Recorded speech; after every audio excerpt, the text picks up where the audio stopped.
কলকাতা থেকে বাগডোরা বিমানবন্দরে এসে পৌঁছালেন রাজ্যের বিরোধী দলনেতা শুভেন্দু অধিকারী। এরপর বাগডোরা বিমানবন্দরে সাংবাদিকদের মুখোমুখি হয়ে বলেন, ममता बनर्जी जी एक भी सच बात नहीं बोलती है, वो सबको मालूम है।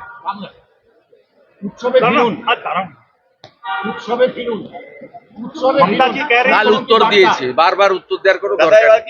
উনি ঠিক করার কে? উনি ঠিক করার কে? উনি ঠিক করার কে?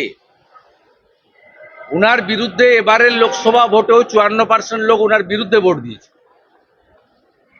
উনি মাইনরিটি মুখ্যমন্ত্রী। এবারেও উনার পার্টি 45.67% ভোট পেয়েছে। গরিষ্ঠ সংখ্যক বাঙালি উনার বিরুদ্ধে ভোট দিয়েছে। অতএব উনি বাঙালি কি করবে সেটা ঠিক করার মালিক মমতা ব্যানার্জি নয়। की मदर कह रही है कि दबाने की कोशिश किया जा रहा है। চিকিৎসকরা কি এবার গণইস্তফার পথে যাবে? চিকিৎসকরা কি করবেন? চিকিৎসকদের নিজস্ব বুদ্ধি, বিবেক এবং তাদের দৃঢ়তা, সাহসিকতা সবটাই আছে। তার জন্য বিরোধী দলনেতা বা কোনো রাজনৈতিক নেতা বা মিডিয়াকে ওদের উপদেশ বা অ্যাডভাইস করার কোনো প্রয়োজন নেই। দে আর কম্পিটেন্ট এনাফ। তারা যে লড়াইটা 1 মাস ধরে দিচ্ছেন, এই লড়াইটা তারা শেষ পর্যন্ত দেবেন। তাই গতকাল লেট নাইটে তাদের যে ডিসিশন, আইন তৈরি হয় মানুষের জন্য। অর্থাৎ সেই মানুষ যদি মনে করে যে আইন মানুষের পক্ষে যাচ্ছে না, মানুষ যে কোনো সিদ্ধান্ত নিতে পারে, তাই আমি কলকাতা এয়ারপোর্টে ফ্লাইট ধরার সময় স্যালুট করে এসেছি জুনিয়র ডাক্তারদের। গতকাল ममता जी दबाने की कोशिश कर रहे हैं, आंदोलन की दबाने की कोशिश कर रहे हैं, ये डिसीज के मदर का भी कहना है। ममता जी आंदोलन हुआ आरजी के कांड में जस्टिस के लिए दबाने की ये नया बात नहीं है। ममता बनर्जी इधर है मुसलमान वोट और पुलिस का द्वारा पूरा बंगाल में पुलिस को गुंडा बनाया और गुंडा को संरक्षण देना ममता बनर्जी का काम है। यहाँ से 50 किलोमीटर दूर चापड़ा है, वहाँ जो जेसीपी का हादसा हुआ ना, सब पूरा देश देखा। वो कौन था? वो हमीदुर रहमान का करीबी आदमी। अभी बोल रहे हैं कि फेस्टिवल में लौटिए। वो क्या करेगा?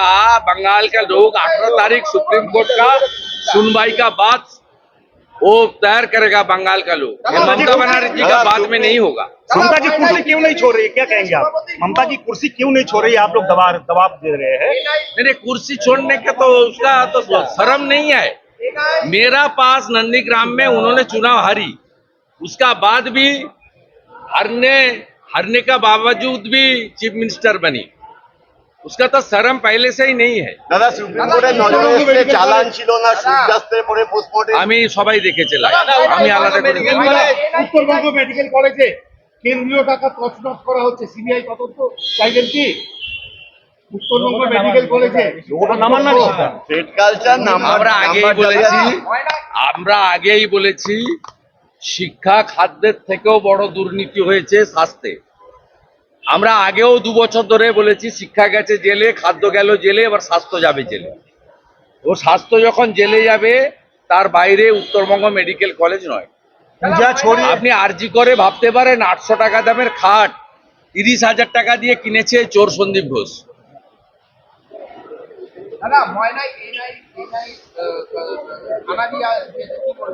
ও তো এনআইএ ইনভেস্টিগেশনের পার্ট। আমি কি বলবো? আরো এক্সপিডাইট করা দরকার, বাকিদেরকে বিজয় ভূঁইয়া মার্ডার কেসে বাকিদের অ্যারেস্ট করা দরকার এবং খুব কুইক চার্জশিট দিয়ে ওরা যাতে কনভিকশন হয় তার ব্যবস্থা করা। Bureau report, D Bangla news. সব খবর সবার আগে পেতে আমাদের চ্যানেলটি সাবস্ক্রাইব করুন এবং পাশে থাকা বেল আইকনটিতে ক্লিক করুন, লাইক ও শেয়ার করুন।